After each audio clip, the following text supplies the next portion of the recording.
Nandyal TDP MP Byreddy Sabari కన్నీరు పెట్టుకున్నారు. కర్నూలు షరీన్ నగర్లో హత్యకు గురైన టీడీపీ నాయకుడు సంజన్న కుటుంబాన్ని బైరెడ్డి శబరి పరామర్శించారు. మంచి నేతను కోల్పోయామని భావోద్వేగంతో కన్నీటి పర్యంతమయ్యారు. కక్షలకు వర్గపోరుకు కుటుంబాలు బలి కాకూడదని, సంజన్న కుటుంబానికి న్యాయం జరిగేలా చూస్తామని హామీ ఇచ్చారు. ఈ హత్య వెనుక ఉన్న వారిని ఎవరిని వదిలిపెట్టమని తెలిపారు. సంజన్న నాకు అత్యంత సన్నిహితుడు, చాలా మంచి వ్యక్తి, ఎంతసేపు డెవలప్మెంట్ కోసం ఆలోచన చేసే వ్యక్తి. ఒక దళిత వర్గానికి చెందిన సంజన్న గారుని అతి దారుణంగా చంపడము అనేది చాలా బాధాకరమైన విషయం ఇది.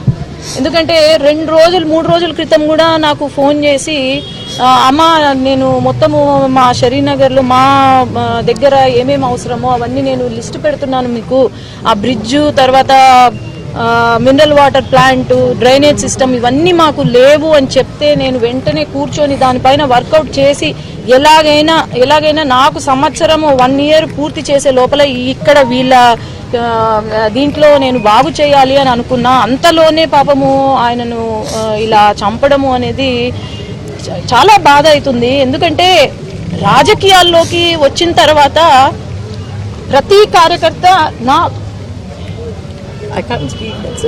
నా కుటుంబంతో సమానం అనుకున్నా. ఈరోజు నా కుటుంబంతో సమానమైన కార్యకర్తలు ఈరోజు పోగొట్టుకున్నా. ఎప్పుడైనా గుర్తుపెట్టుకోండి, రాజకీయాలంటే లేకపోతే ఇంట్లో ఏమన్నా సమస్యలు ఉన్నా కూడా ఇది కాదు చేయాల్సింది. ఒకరిని చంపితే మనకి ఏమీ రాదు, మీ జీవితాలు నాశనం అవుతాయి తప్ప ఏమీ కాదు. వాళ్లకు న్యాయం జరిగే వరకు నేను వదలను. వీళ్ళ బాధ్యత నాదిగా ఈరోజు నేను ముందుకు వెళ్తాను. ఖచ్చితంగా ఎవరైతే చేశారో చట్టం ముందు పెద్ద చిన్న కాదు, పార్టీలు కాదు, లేకపోతే వేరే ఏది కాదు, చట్టం ముందు అందరూ ఒకటే. తప్పు జరిగిందంటే ఖచ్చితంగా చేసిన వాడికి ఈరోజు శిక్ష చాలా విపరీతంగా ఉంటుంది. ఎవరైనా సరే వదిలేది లేదు. మరోవైపు పోస్ట్ మార్టం నిమిత్తం సంజన్న డెడ్ బాడీని కర్నూలు ప్రభుత్వ హాస్పిటల్లోని మార్చురీకి తరలించారు. బాధిత కుటుంబాన్ని టీడీపీ నేత గౌరు వెంకటరెడ్డి పరామర్శించారు. మృతుడి కుటుంబానికి పార్టీ అండగా ఉంటుందని, నిందితుల్ని కఠినంగా శిక్షించాలని టీడీపీ నేత గౌరు వెంకటరెడ్డి అన్నారు. ఆ ఏరియాలో గత 20 ఏళ్ల నుంచి కమ్యూనిస్ట్ పార్టీలో ఉంటూ, తర్వాత వైసీపీలో పార్టీలో ఉంటూ, తర్వాత తెలుగుదేశం పార్టీలో చేరి కూడా అన్ని రకాలుగా ప్రజాసేవ చేసుకుంటూ ముందుకు నడిపేవాడు. అతని భార్య ఒకసారి కార్పొరేటర్ ఉంది, ఇప్పుడు వాళ్ళ కుటుంబంలో కూడా ఒక కార్పొరేటర్గా ఉన్నారు. మొదటి నుంచి కూడా ప్రజాసేవే ముఖ్యం అనుకుంటూ తిరిగిన కుటుంబం అతనిది.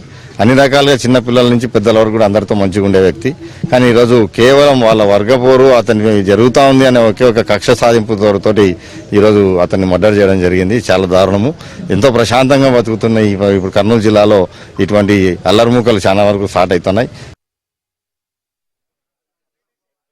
రాజకీయ ఎదుగుదలని ఓర్వలేకనే వడ్డే ఆంజనేయులు అలియాస్ అంజీ ప్లాన్ ప్రకారం తన తండ్రిని హతమార్చారని కొడుకు జయరాం ఆరోపించారు. తన తండ్రి హత్య వెనుక కార్పొరేటర్ సుదర్శన్ రెడ్డి, శివారెడ్డి హస్తం ఉందని జయరాం ఆరోపించారు. ప్రస్తుతం మాకి తెలిసిన ఇన్ఫర్మేషన్ ఏంటంటే సుదర్శన్ రెడ్డి 29వ వార్డు కార్పొరేటర్, అలాగే శివారెడ్డి ఉన్నాడు అని మాకి బాగా క్లారిటీగా తెలుసు. చంపిన వాళ్ళని మేము గుర్తుపడతాము, చంపిన వాళ్ళ పేర్లు మేము కంప్లైంట్లో రాసాము, వాళ్ళ ఎవరెవరైతే ఉన్నారో వాళ్ళ పేర్లు రాసాము. ఇంకా అతని అనుచరులు కొందరు ఉన్నారు, వాళ్ళని మేము సమంగా చూడలేకపోయాము. ప్రధాన నిందితుడు వచ్చేసి అంజీ, వడ్డే రామాంజనేయులు అలియాస్ అంజీ. అతను నా కొడుకు ఉన్నాడ్రా, దొరికినాడ్రా, వేసేయండి రా అనేప్పటికల్లా వేట కొడవలతో, గొడ్డలతో, కత్తితో ఇలా నరికి అంత కిరాతకంగా చంపారు. ఏదో ఒక రౌడీ షీటర్ని ఎలా అయితే కిరాతకంగా చేశారో అలా చేశారు మా నాన్ని.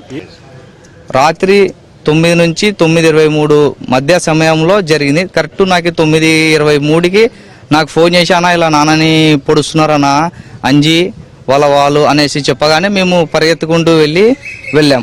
మేము వెళ్ళే టైంలోనే అప్పటికే పొడుస్తూ ఉన్నారు. అప్పటికే మా నాన్న కాన్షియస్ కోల్పోయి పడ్డాడు.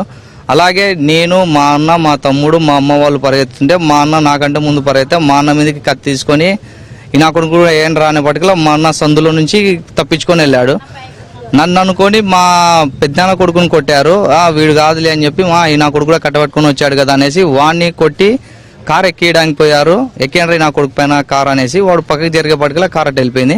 అలాగే ముందు వస్తున్న మా అమ్మని అని మా అక్క నాన్న కార్తో కొట్టేపటికలా మా అమ్మ పక్కన ఉండే కట్టలలో పడి చిన్న ఇంజ్యూరీ అయ్యాయి మా అమ్మకు కూడా. ఫాదర్ ఇంటికి వస్తున్నాడా, ఇంట్లో నుంచి బయటకు వెళ్ళిన సమయంలో జరిగింది, ఎట్లా జరిగింది?